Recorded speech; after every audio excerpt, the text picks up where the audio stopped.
Welcome to the Floral POS. In this how-to video, we're going to show you how to do end of day. Let's get started. First thing you're going to do is click on Control Panel, and then you're going to click on our little piggy bank right here, end of day.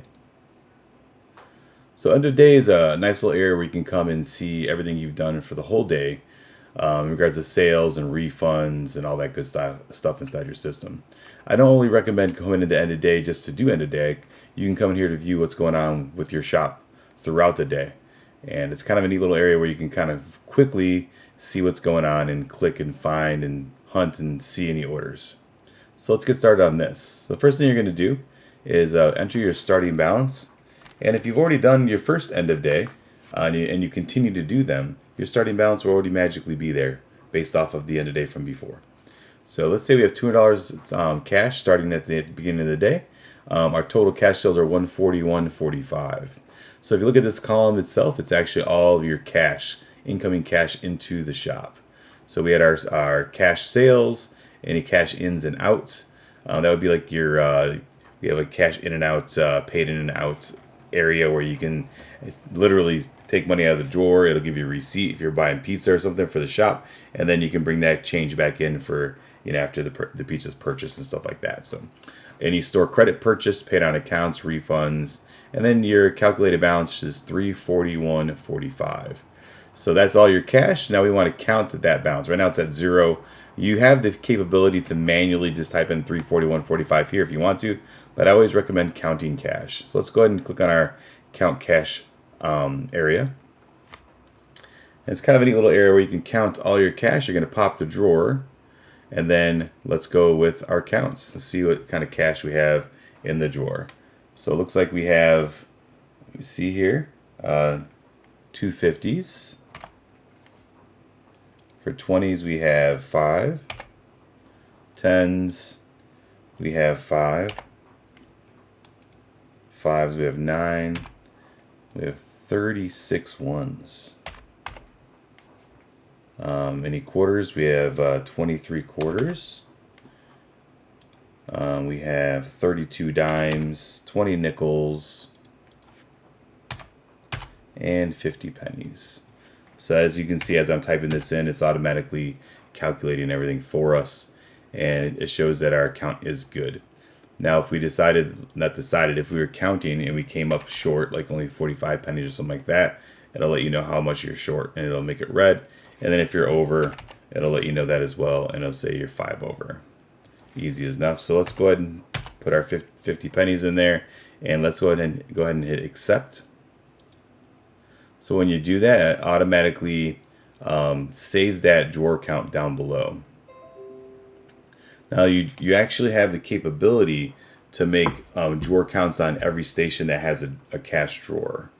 So some of our flower shops will take all the cash from all the drawers and bring them together. And some of our flower shops will actually just do one count on each station and save them. And then you can do your end of day on just one station, and that allows you to make that count and not have to worry about doing end of days on each one of your stations. So once you're done with the drawer count itself, we're going to go ahead and see how much money we want to make a deposit for. So we actually probably want to do $141.45. And that actually makes our starting balance for tomorrow $200 once again. So the goal is to make your starting balance tomorrow the same as your starting balance today. And here's what we're going to send to the bank in the deposit envelope, $141.45. That's the cash area. Checks is very similar. And the cool thing about each one of these areas that we're looking at, each column, if you see a magnifying glass, you can actually jump inside and take a look at the order, like what the order total was, how much cash was given, and what the change was, what kind of order type. And you can even take it deeper and view the order itself if you want to. So in the check column, we have $141.45, which is kind of coincidental. These are both identical. So if we click on View Check Sales, you can actually see what the check sales were, check number, and it goes the same. Looking down this column, any store credit purchase, paid in accounts, your calculated balance. Again, you can manually type this in, but I recommend doing your little count checks area. So let's go ahead and pop the drawer if the checks are in there, and now you can count them. You can say, okay, I got the check number 1, 2, 3, 4, 5, 6, and check number 4445555. They add up to the same amount, so we can accept that, and it brings that in as well. You can do the same thing for credit cards. We have a count credit cards area. You don't have to, but maybe you print out a slip from your credit card provider and you can kind of check against it. And you can do check as well, and then save that or accept it, and that saves your count. So as we look at each column, we have our store credit.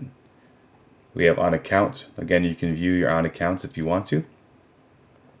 You can actually view the person that you put it on account for. There's Joey Croft, and you can view the order from here as well. You have wire ins. We have 0. Gift cards. We have 0. Donations. You can view, like, the order itself, like what donations you guys gave. Maybe you donated an order, so it shows it. And then at the very end of this column, there's sales total. So it actually takes all these and puts them in one area for you to look at. And you can go through and view each one of these if you want to as well. Keep in mind that each one of these little magnifying glass areas is printable. So when you click on here, if you see a print preview or print button, you can print it out and look at it that way as well.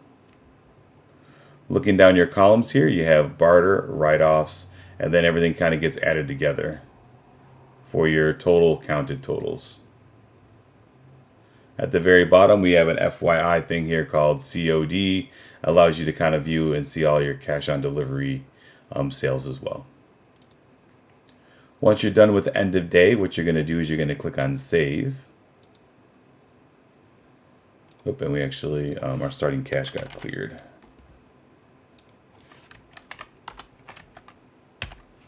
There we go. So you're going to click on save. That's going to save your end of day. And then once it's saved, now you can email it, or you can print preview or print any of your reports, the reports that we have. So we have the Z reports that we recommend, and we have any of the individual sales reports you can print. So let's go ahead and look at the Z report. It kind of breaks down everything that you see in your end of day, shows you your items that you've sold, quantity, average sale, delivery charges, all that stuff kind of breaks down, kind of gives you a little overview of the end of day here. At the very bottom, it gives you your sales total. And that's your end of day inside the Floral POS. Pretty simple and very useful. If you have any questions, give us a call at 888-865-9768. Email us at support@thefloralpos.com. As always, you can click on the smiley face, and we'll see you in the next one.